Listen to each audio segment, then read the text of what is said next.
Holy smokes, it's Troy Casey, the Certified Health Nut, and today we're here with Paul Chek. Yeah, baby. and we were talking the other day about boobs, IUDs, piercings. What are some of the effects that can actually, how they can affect people? Well, you also told us that birds also adorn themselves. So this is somewhat of a natural component. Yes, when does it turn into a pathology or something like that? Well, first of all, we must remember that metal attracts a wide variety of electromagnetic frequencies. So for example, if you start looking at the faces of people that have nose rings on one side, all the energy that's drawn in from ambulances driving by, cell phones, every kind of electromagnetic vibration you can imagine that can be picked up by that piece of metal comes drawing into their face. Antennas draw frequencies into them. It's your radio antenna that draws the frequency from the atmosphere into your radio. So if you turn your face or your abdominal wall by piercing your abdomen into a radio antenna, it sucks all that energy into the body and it creates chaos because a lot of those frequencies are not congruent with the human body, which is why, for example, cell phones are known to cause brain cancer, for example. Research shows that a cell phone uses about 1 million times more energy to transmit than your brain cells use to communicate. So when you hold a cell phone to your head, as an example, you're bombarding your brain cells with massive amounts of energy that's stressful to the system.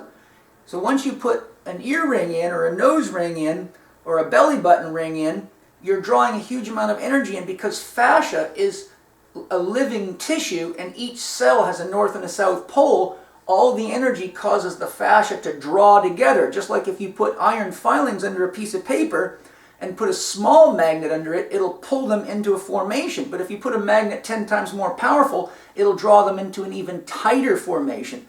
So any piercings of any type draw electromagnetic energy into the body and cause the fascia to tighten. And as I alluded to earlier, if you look at the faces left to right, you'll see people that have nose rings on one side often have an orbit that's closed on that side. Their jaw starts to be pulled to one side and they end up with what's technically called banana face. And I've treated many of these people, and usually within 2 weeks, without any metal in their face, their structure has realigned itself to the degree that almost anybody can notice it.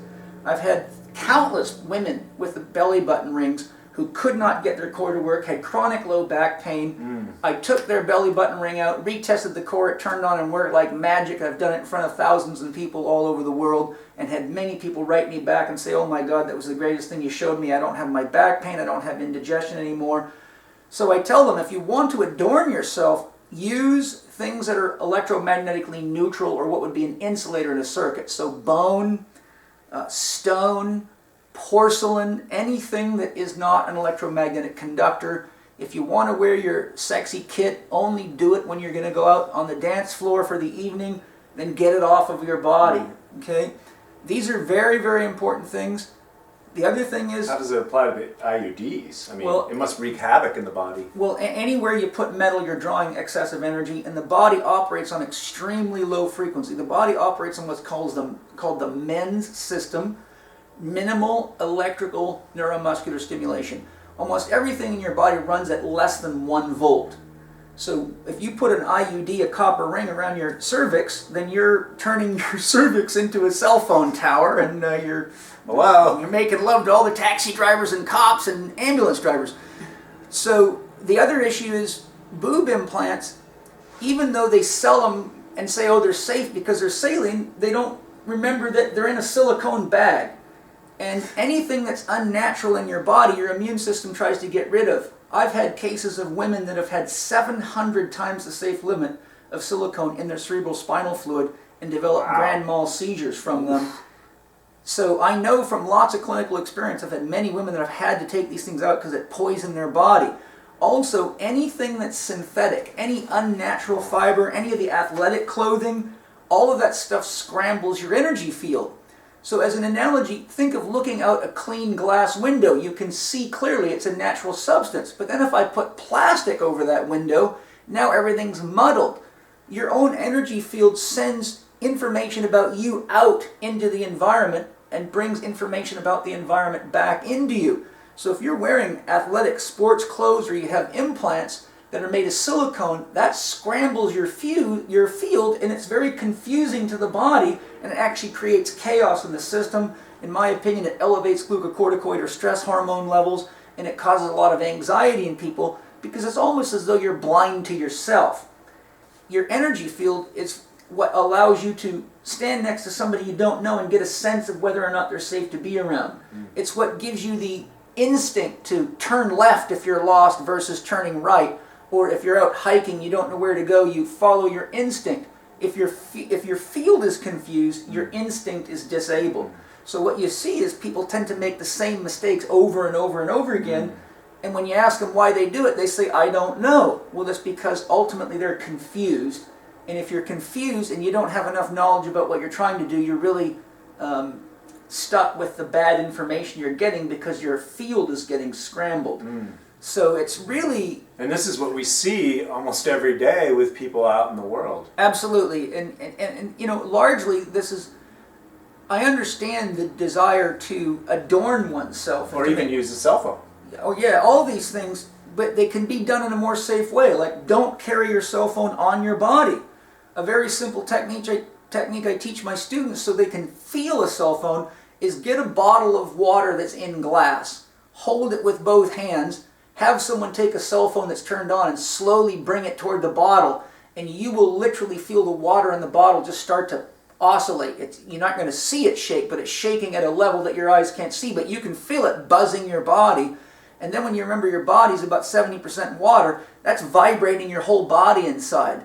A microwave oven oscillates the frequency from positive to negative of a water molecule 1 billion times or more a second. That's enough to literally tear food apart and destroy the cells. Cell phones communicate on the microwave frequency. So we're literally shaking our organs, our glands, and our tissues and our energy field violently when doing things like that.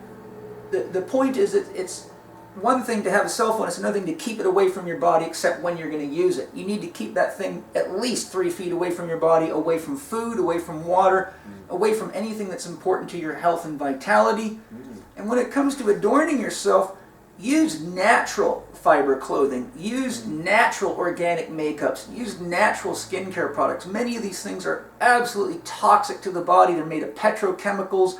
And the cosmetic industry is a very poorly regulated industry. You got all sorts of tar oil and toxic things that would never be allowed in food, for example, yet you're painting your body with it. And it's important to remember this. David Getoff says this beautifully: if it's on your skin, you're drinking it, or you're drinking it, or you're eating it. So don't put anything on your skin that isn't ultimately good for your health, because if you go to such measures to make yourself beautiful, but you make yourself sick inside, nobody really wins. So it is natural to adorn ourselves, and we all love looking at beauty, but as a holistic health practitioner that's helped thousands of people with diseases, it makes me sad to see people creating ugliness on the inside while attempting to create beauty on the outside. And we're at a point in our culture where we really can't afford to use methods of adorning ourselves that make us less intelligent, because we need every brain cell on the job of creating wholeness in the world right now before we create a mess that's too big to clean up. Well, you heard it from Paul today, and thanks for watching, and don't call me. I'll call you. Thank you.